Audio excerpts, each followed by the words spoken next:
নমস্কার কৃষ্ণপ্রেমী গুণী শ্রোতাজনেরা,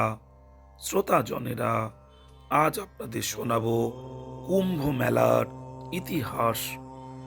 কুম্ভ মেলা কি এবং কুম্ভ মেলা কেন হয় তা আজ আপনাদের শোনাব।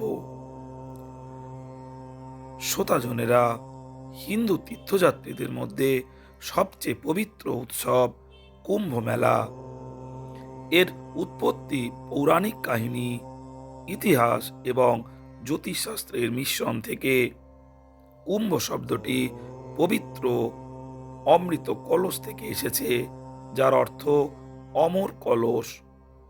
কিংবদন্তি অনুসারে দেবাসুর যুদ্ধের পর দেবতা এবং অসুররা উভয়ই অমৃত অন্বেষণের জন্য সমুদ্র মন্থনে সম্মত হন। এক্ষেত্রে মন্দারাচল পর্বত মন্থন দণ্ড হিসাবে কাজ করেছিল এবং সর্প বাসুকী মন্থন দড়ি হিসাবে কাজ করেছিল। অতঃপর মন্থন থেকে 14টি মূল্যবান সামগ্রী বেরিয়ে আসে, যা দেবতা এবং অসুরদের মধ্যে ভাগ করা হয়েছিল। যাই হোক, ধন্বন্তরী যখন দেবতাদের কাছে অমৃত কলস উপস্থাপন করেন, তখন দেবতা ও অসুরদের মধ্যে দ্বন্দ্ব দেখা দেয়। দ্বন্দ্ব ছিল কারা আগে অমৃত পান করবেন। তখন মোহিনীর ছদ্মবেশে ভগবান বিষ্ণু হস্তক্ষেপ করেন এবং সকলকে অমৃত গ্রহণ করার পরামর্শ দেন। তিনি অমৃত কলস ইন্দ্রের পুত্র জয়ন্তর হাতে অর্পণ করেন। জয়ন্ত যখন অমৃতকে রাক্ষসদের হাত থেকে রক্ষা করার জন্য পালিয়ে যান, তখন অমৃতের ফোঁটা পৃথিবীর 4টি স্থানে পড়ে। সেই স্থানগুলি হল হরিদ্বার, নাসিক, উজ্জয়িনী এবং প্রয়াগরাজ।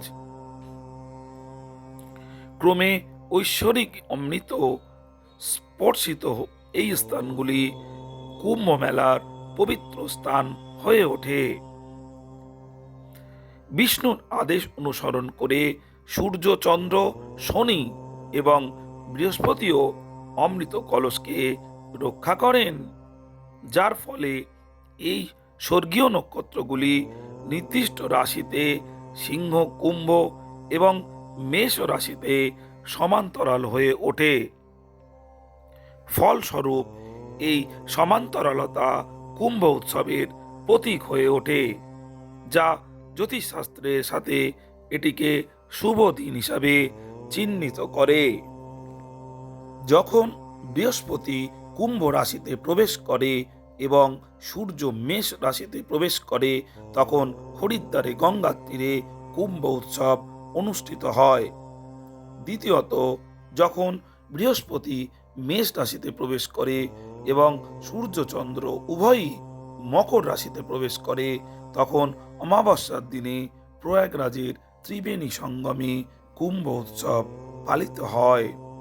তৃতীয়ত, যখন বৃহস্পতি এবং সূর্য সিংহ রাশিতে প্রবেশ করে, তখন নাসিকের গোদাবরী নদীর তীরে কুম্ভ উৎসব অনুষ্ঠিত হয়। যখন বৃহস্পতি সিংহ রাশিতে প্রবেশ করে এবং সূর্য মেষ রাশিতে প্রবেশ করে, তখন উজ্জয়িনীর শিপ্রা নদীর তীরে কুম্ভ উৎসব অনুষ্ঠিত হয়। গুণী শ্রোতাজনেরা, ঐতিহ্য অনুসারে কুম্ভ মেলার আনুষ্ঠানিক সূচনা হয়েছিল 8ম শতাব্দীর মহান দার্শনিক শ্রী শঙ্করাচার্যের হাত ধরে, যিনি বিতর্ক ও আলোচনার জন্য নিয়মিতভাবে পণ্ডিত তপস্বীদের সমাবেশের আয়োজন করেছিলেন। পুরাণ থেকে গৃহীত কুম্ভ মেলার কিংবদন্তি দেবতা এবং অসুরদের মধ্যে অমৃতের পবিত্র কুম্ভ নিয়ে লড়াইয়ের বর্ণনা পাওয়া যায়, যা সমুদ্র মন্থন থেকে প্রাপ্ত চূড়ান্ত রত্ন হিসাবে বিবেচিত। পরবর্তী সংগ্রামের সময় হরিদ্বার, নাসিক, উজ্জয়িনী এবং প্রয়াগরাজে কয়েক ফোঁটা অমৃত পড়েছিল।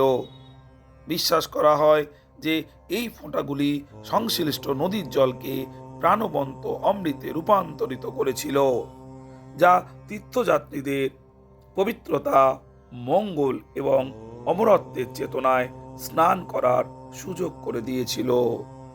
গুণী শ্রোতাজনেরা, কৃষ্ণ চর্চায় মহাকুম্ভের ইতিহাস যদি আপনাদের ভালো লেগে থাকে আর চ্যানেলে নতুন হলে চ্যানেলটিকে সাবস্ক্রাইব করতে ভুলবেন না, আর বেশি বেশি লাইক ও শেয়ার করে দিয়ে ভিডিওটিকে প্রতিটি কৃষ্ণপ্রেমীদের শোনার সুযোগ করে দিন।